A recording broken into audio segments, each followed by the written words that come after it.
हंसा उड़ करके चला जाता है, जो आपकी अच्छाई बुराई है वो जग में रह जाता है, उसी को दुनिया पूछती है।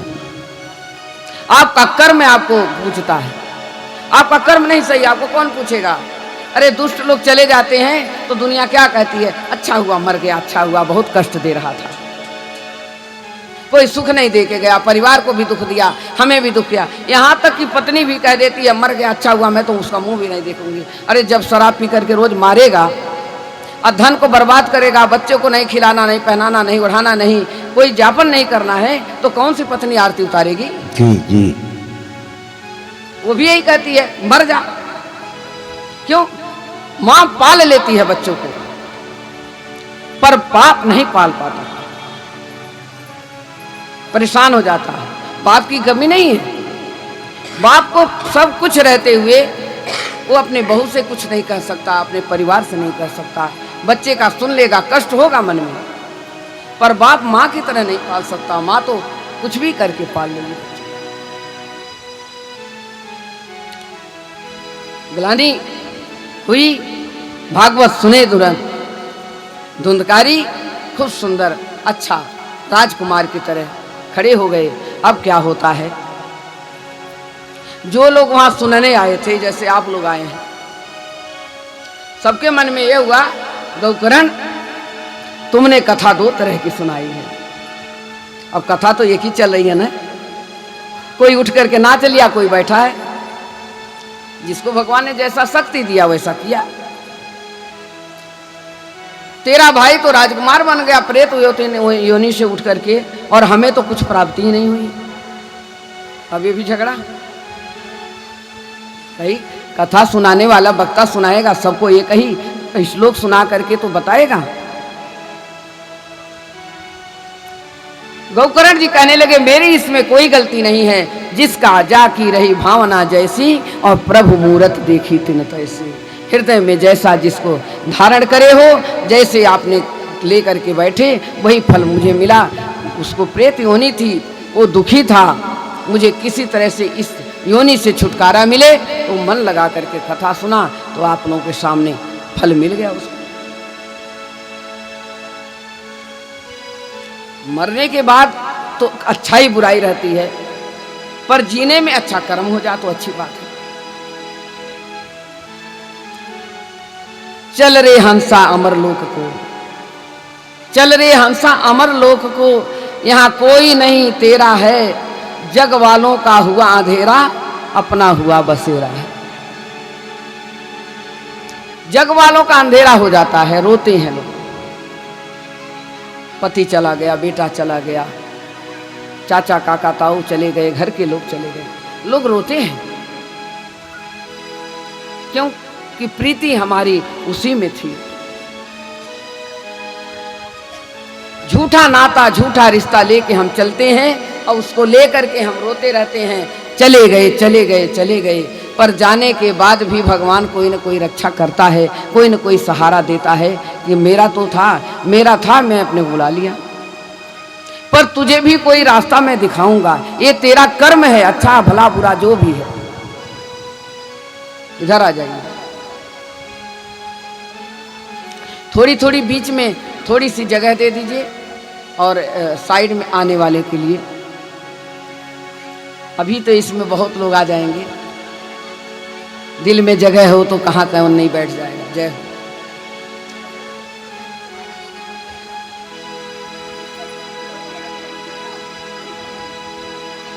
जग वालों का हुआ अंधेरा, अपना हुआ बसेरा है। प्राण निकलता है, आपको बताऊं तो सब कहते हैं कि 11 दिन 5 दिन 4 दिन आत्मा भटकती है, कुछ नहीं ऐसा होता है, ऐसा कुछ नहीं है। आत्मा पलक झपकते ही निकलती है और दूसरे शरीर में प्रवेश कर जाती है, वो कहीं नहीं भटकती है। पर हमारा कर्म क्या है? अभी पितरों की कथा यही चल रही है ना, हमें उसका संस्कार करना चाहिए, अच्छे से क्रिया करनी चाहिए। आजकल क्या करते हैं लोग, त्योहार आ जाता है तो त्योहार आते ही 2 दिन 3 दिन पर क्रिया कर देते हैं। अच्छा धन तो आप ले लेते हो खूब, पर माता पिता चले गए, माता पिता चले गए, सब कुछ ले लिए। पिता के जाने के बाद सारी जितनी प्रॉपर्टी है सब बेटों में बंट जाती है। माता अकेली है, कभी छोटे के पास, कभी बड़े के पास, कभी किसी के पास गुजारा करती है। और तुम 3 दिन में कहते हो क्रिया करके खत्म करो, मेरे पास समय नहीं। अरे भगवान, मूर्ख है वो, अभाग है, बिल्कुल दुर्भाग्य है जिसके घर में ऐसा पुत्र पैदा हो जाता है। महाशिव पुराण में एक कथा है, अग्निकांड। कहते हैं पिता की संपत्ति, अब 3 भाई हैं, नहीं शोर मत करिए, बातें न करें। आप वहां से फूल को लेकर के हटा दीजिए, बच्चे नहीं बोलेंगे। 3 बेटा, तीनों बेटे में प्रॉपर्टी बट गई और बराबर बराबर हिस्सा गया। लड़ाई इतनी हो जाती है, 1 इंच कम नहीं लूंगा, 1 इंची। अच्छा 1 इंची कम नहीं लोगे तो माता को भी बांट दिए, पिता चला गया। मेरे सामने की बात है, यहाँ अगली गली में, चक्की वाली गली है, 4 बेटे थे उनके माता जी के, बड़ी सुंदर थी वो माँ। यहाँ मंदिर में आके सोती थी और रोती थी। पंडित जी थे हमारे, मुझे बड़ा दुख होता था।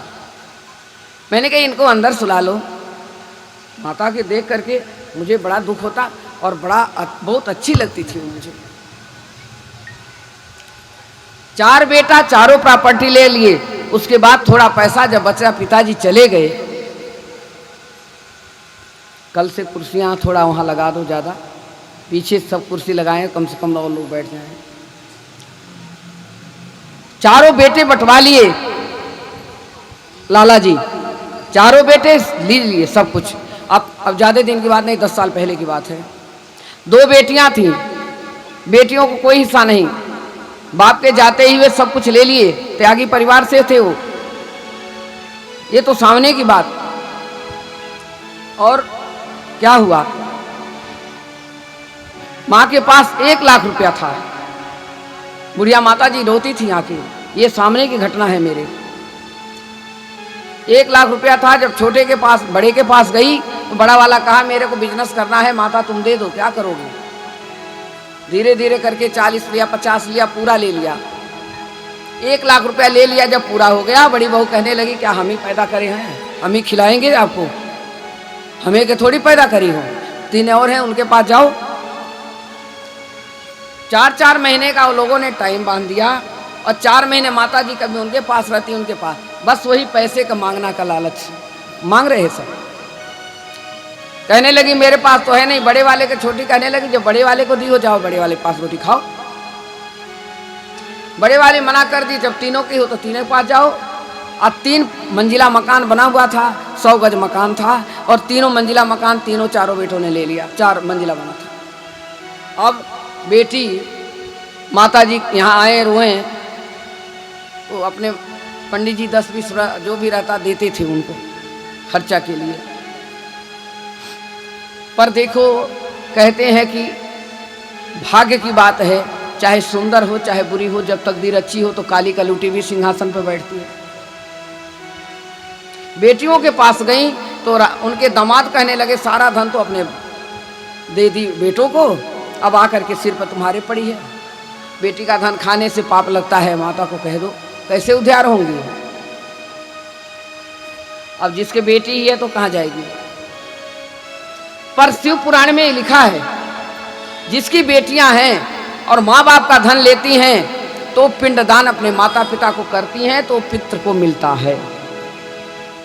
उनके बच्चे नानी नाना को करते हैं तो उनको भी मिलता है। बेटियां अपने माता पिता का करती हूँ, मिलता है। दुनिया की बात छोड़िए, मैं अपने ऊपर लेती हूँ। मैंने अपने पिताजी को बैठा दी हूँ। मेरे 3 भाई हैं।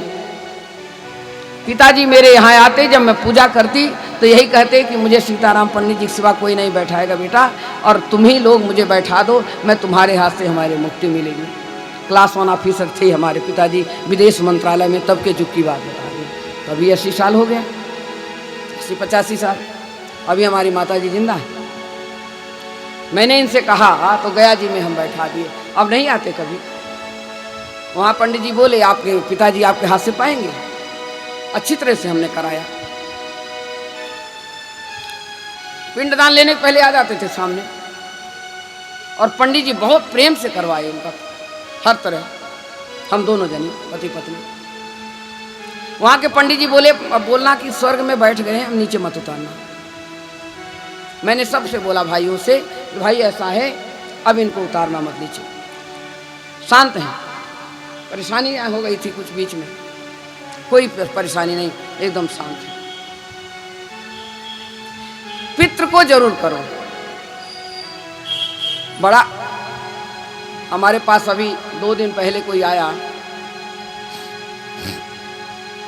मैं बड़ा हूँ, छोटा वाला आया। हमारे बड़े भाई करते हैं पितृपक्ष, हम नहीं करते, हमारे क्या है, बड़ा भाई है। मैंने उनसे एक ही प्रश्न पूछी, मैं महाशिव पुराण पढ़ी हुई थी। मैंने कहा भाई जो पिताजी का धन था वो खाली बड़ा वाला ही लिया है क्या? बोले नहीं, हम दोनों भाई बराबर बराबर लिए हैं। तो फिर